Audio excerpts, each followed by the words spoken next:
त्याच्या आधी पुण्यामध्ये आयटी कंपनी मधल्या एका मुलीबरोबर धक्कादायक प्रकार घडला। या घटनेच्या एक दिवस आधीच कॅबमध्ये तिच्याबरोबर त्या कॅब चालकाने गैरकृत्य केलं, त्यामुळे तिने चालू गाडीतून उडी मारली।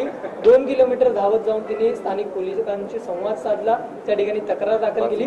अशी घटना घडली आणि एक दिवसानंतर ही एसटीची घटना घडली। बरोबर आहे, ही वस्तुस्थिती घडलेली आहे। ती मुलगी 2 किलोमीटर नाही 1 किलोमीटर चालत गेली आणि त्या पोलीस स्टेशनमध्ये तिने जाऊन तक्रार नोंदवली।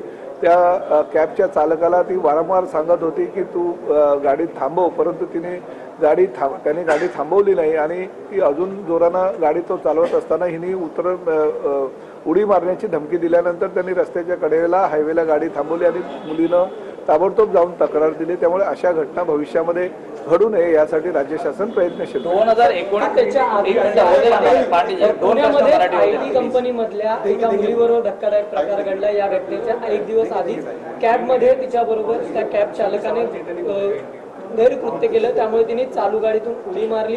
2 किलोमीटर धावत जाऊन तिने स्थानिक पोलिसांशी संवाद साधला, त्या ठिकाणी तक्रार दाखल केली।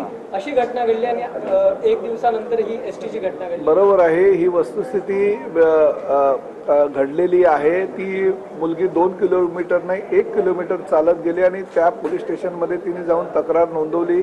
त्या कॅबच्या चालकाला ती वारंवार सांगत होती की तू गाडी थांबव, परंतु त्याने गाडी थांबवली नाही आणि ती अजून जोरानं गाडी तो चालवत असताना हिने उडी मारण्याची धमकी दिल्यानंतर त्यांनी रस्त्याच्या कडेला हायवेला गाडी थांबवली आणि मुलीनं ताबडतोब जाऊन तक्रार दिली। त्यामुळे अशा घटना भविष्यामध्ये घडू नये यासाठी राज्य शासन प्रयत्नशील। 2019 पूर्वीच्या ज्या नंबर प्लेट्स आहेत, हाय सिक्युरिटी नंबर प्लेट्स, या संदर्भात अरे आता बाबा हा फक्त हा एक महत्त्वाचा प्रश्न आहे। ते येणारच आहेत ना, 30 तारखेची डेडलाईन आहे, ते येणारच नाही। 30 तारखेची डेडलाईन नाही, ती डेडलाईन आपण एप्रिल पर्यंत वाढवलेली